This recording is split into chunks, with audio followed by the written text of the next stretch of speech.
Pas koncertit me Kurbinit, unë kam Pjetër Nimarin këtu, i famshëm, Pjetri i orkestrës Pukës, po tashmë është në Kurbin.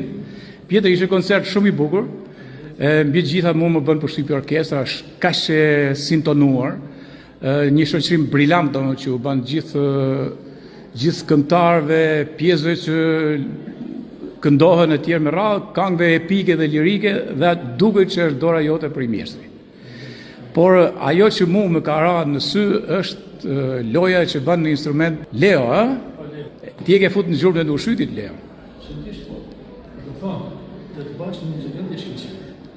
Edhe ky besoj me pasionin e tij dhe vullnetin e tij që kishte rrugë.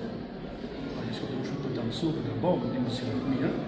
Edhe ky arriti të mësoj në mënyrë shkëlqyer shiteli, bilbilin, por edhe sharkin. Sa kohë e ke instruktuar, sa kohë i ke dhënë kurse? 3-4 vjet. 3-4 vjetë, do më e ke marrë të vogël. Sa ke qenë Leo në atë kohë? Në klasë 4? Okej.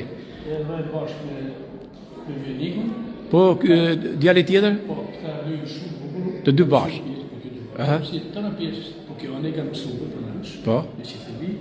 Por që u pëlqen më shumë në është një pjesë e tonë në shartare, një pjesë shumë bukur, popullore që edhe mund të bëjmë momentalisht, nëse ke kohë. Po tani e du tani, okej. Zeu i bandës frymore dhe muzikës kultivuar të Mirditës, ku ka qenë artistat mëdhej si Dorian Nini me shok, Fran Vorfi e tjerë, janë fotografi gjithandej, edhe instrumentet me cilët edhe kanë luajë muzikën e lehtë, po edhe çiftelinë dhe të tjerë me radhë. Dhe tani të dëgjojmë to tinguj të bukur, Do të di të unë nuk të di shoqëri se për mua di se unë e di për ta marrë, por shohim njerëz se si dy instrumentista të veçën arrin me lyt këtë melodi kaq të bukur. Si e ka kjo pjesa? Pjesa është shartari. Shartari? E ka Gëzimi i Shartarit e ka bën në Shyti? Në Shyti bashkë me ne. Me gjithë grupin, që keni qenë atëherë orkestër gati simfonike për 101 instrumentash popullor. Në skenë, bravo. Ta vazhdojmë se tradita ka rëndësi. Vazhdo Leo.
E ju lumshin dorë.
Thank you.